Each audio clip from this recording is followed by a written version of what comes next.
എങ്ങനെ തിരിച്ചറിയാൻ പറ്റും എന്നുള്ളതിനെ കുറിച്ചാണ് ഞാൻ പറയുന്നത്. ഒരുപാട് പേര് പറ്റിക്കപ്പെടുന്ന വിസകളാണ് business visa, tourist visa, e visa, അതുപോലെ തന്നെ പ്രൈവറ്റ് വിസ. അതായത് വർക്ക് വിസ എന്ന് പറഞ്ഞുകൊണ്ട് കൊടുക്കുന്ന വിസകളാണ് ഈ വിസകളൊക്കെ. അതിന്റെ ഓരോ വിസകളെ കുറിച്ച് നിങ്ങൾ അറിഞ്ഞിരിക്കുക. എന്താണ് business visa? Business conference, business meeting, commercial meetings, commercial ആയിട്ടുള്ള ആവശ്യങ്ങൾക്കൊക്കെ വേണ്ടി കൊടുക്കുന്ന വിസയാണ് ബിസിനസ് വിസ എന്ന് പറഞ്ഞു കഴിഞ്ഞാൽ.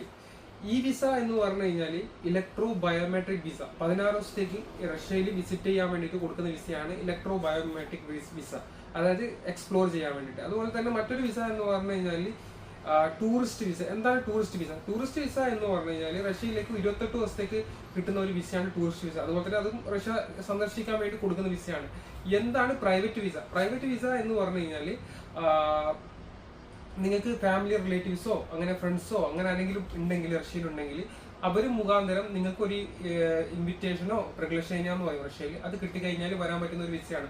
ഈ വിസക്കൊക്കെ ഓരോ വിസക്ക് ഓരോ അതിന്റെ വാലിഡിറ്റി പീരീഡ് ഉണ്ട്. അതായത് ഈ പ്രൈവറ്റ് വിസക്ക് 3 മാസമാണ്, അതുപോലെ ബിസിനസ് വിസ 3 മാസമാണ്, പിന്നെ 1 വർഷത്തേക്ക് കിട്ടുന്നുണ്ട്. അത് മൾട്ടിപ്പിൾ എൻട്രി ആണ്. അത് നിങ്ങൾക്ക് അത് ഇതാണ് പോയി വരിക എന്നൊക്കെ പറഞ്ഞാൽ വളരെ വലിയൊരു എക്സ്പെൻസീവ് ആണ്. അതിൽ ജോലി ചെയ്യാൻ നിയമപരമായിട്ട് അലൗഡ് അല്ല. പിന്നെ ഏറ്റവും കൂടുതൽ ആളുകൾ ചോദിക്കുന്ന ഒരു ചോദ്യമാണ് എങ്ങനെ ഒരു വിസ നമുക്ക് തിരിച്ചറിയാൻ പറ്റും എന്നുള്ളത്. നിങ്ങൾക്ക് ഒരു വിസ സ്റ്റാമ്പ് ചെയ്ത് കിട്ടുവാണെന്നുണ്ടെങ്കിൽ അതിന്റെ ആ വിസയുടെ നിങ്ങൾക്ക് അത് ഗൂഗിൾ ട്രാൻസ്ലേറ്റിൽ നോക്കി കഴിഞ്ഞാൽ അത് വർക്ക് വിസ ആണോ എന്നുള്ള അതിൽ എഴുതി കാണിക്കും. ത്രുദോവിനെ ദിയത്തൽനോസ് എഴുതുകയാണെങ്കിൽ അത് വർക്ക് വിസ ആയിരിക്കും മിക്കവാറും. പിന്നെ അതുകൂടാതെ ഈ വർക്ക് വിസ കിട്ടുന്നതിന് മുമ്പായിട്ട് എനിക്ക് ഒരു സബ്മിഷൻ കിട്ടേണ്ടതായിട്ടുണ്ട്, അതുപോലെ തന്നെ കോൺട്രാക്ട് കിട്ടേണ്ടതായിട്ടുണ്ട്, ഇൻവിറ്റേഷൻ കിട്ടേണ്ടതായിട്ടുണ്ട്. അത് കഴിഞ്ഞ് കഴിഞ്ഞാൽ ഒരു HIV സർട്ടിഫിക്കറ്റ് നാട്ടിൽ നിന്ന് എടുക്കേണ്ടതായിട്ടുണ്ട്. ഇതൊക്കെ കഴിഞ്ഞതിന് ശേഷമാണ് നിങ്ങൾക്ക് ഒരു വർക്ക് വിസ അടിച്ചു കിട്ടുന്നത്. അപ്പൊ അതിന് അത്യാവശ്യം ടൈം എടുക്കുന്നുണ്ട് ഒരു വർക്ക് വിസ കിട്ടാൻ. നമുക്ക് ഈസി ആയിട്ട് പെട്ടെന്ന് കിട്ടുന്ന ഒരു സംഭവമല്ല വർക്ക് വിസ.